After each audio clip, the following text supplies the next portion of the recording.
Hi, welcome to my garden. You know, we planted a whole bunch of stuff on Labor Day. Don't plant in September unless you want to harvest this year. Come on, let's see what's come up. It looks like we got our first spinach up. And our turnips are doing well. And has anybody ever said you can't have enough beets? The beets are starting to poke through also. Even the first cucumber's up. We got our 2 rows of corn. They're coming up. That's been 5 days. Looks like we got some squash coming up and some beans coming up. Don't plant in early September unless you want to harvest. Now we're off to the races.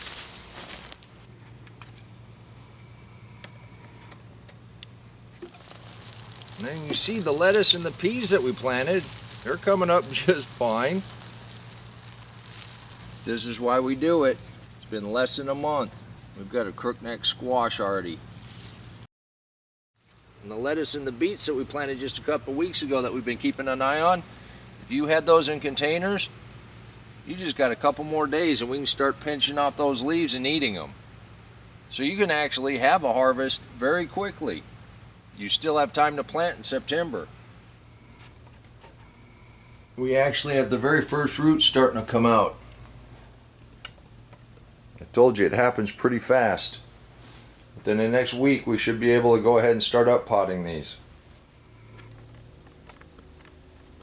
And just remember, when you clean up the stems, take them off at the nodes. Make sure you have at least one node in the water. These cabbages have been in less than 3 weeks. And this bean's putting on flowers. It's been less than 3 weeks. This kale reseeded itself. It's been about a month. But it's been attacked 3 times by the black blister beetles. Say that 3 times. Just take a look at these ears. Once your plants start coming up, they grow pretty fast. You still have time to get things in the ground. Next to the lotus flower, the turmeric flower is one of the coolest things in the garden. Now, I really only encourage you to plant in your garden in September if you want to have some kind of harvest. Even if you're in zone 5 or 6, radishes, they'll come up, you'll be able to get the leaves and some small bulbs. If you plant right now, no problem. There's a lot of cold hardy things that you can plant. I intend to keep planting right on through the whole winter. Of course, I'm going to protect them. We got a couple ways to do that. Over the last 3 years, we've talked about quite a few things to protect your garden over the winter. Right now, if you got turnips in, you got beets, you got carrots, and it looks like it's going to come to frost before they're where you want them, it really doesn't take much to protect them. They're pretty cold hardy. Now, of course, there's quite a few things that there's no point in planting right now, and I wouldn't plant them here. But there's quite a few things that you can gnaw on all winter long. You can do this too. Now our sucker has made some nice tomatoes. Turning to blush, I'm going to go ahead and finish these off in the house. Because this one, it's got some bug damage. Some worm's been there and eaten on that one.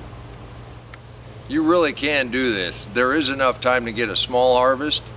Now, if you've never gardened before, I don't want you to rush out there, start planting, and then be disappointed. Because we really are coming down to it. But if you've got some precautions set, you can grow for quite a little while. And even in most places, when you get your first frost or two, it warms right back up. So if you have a little protection for whatever you're planting right now, you should be good for a little while. But regardless, if you're going to plant in the garden by seed, you need to get that in this week. The sooner you get it in, the more likely you are to have a decent little harvest. And the reason we do this, it tastes great. And you can do this too. And until next time, remember, take care of yourself, take care of your family, and God bless you. Come on, let's plant. Let's go plant garden.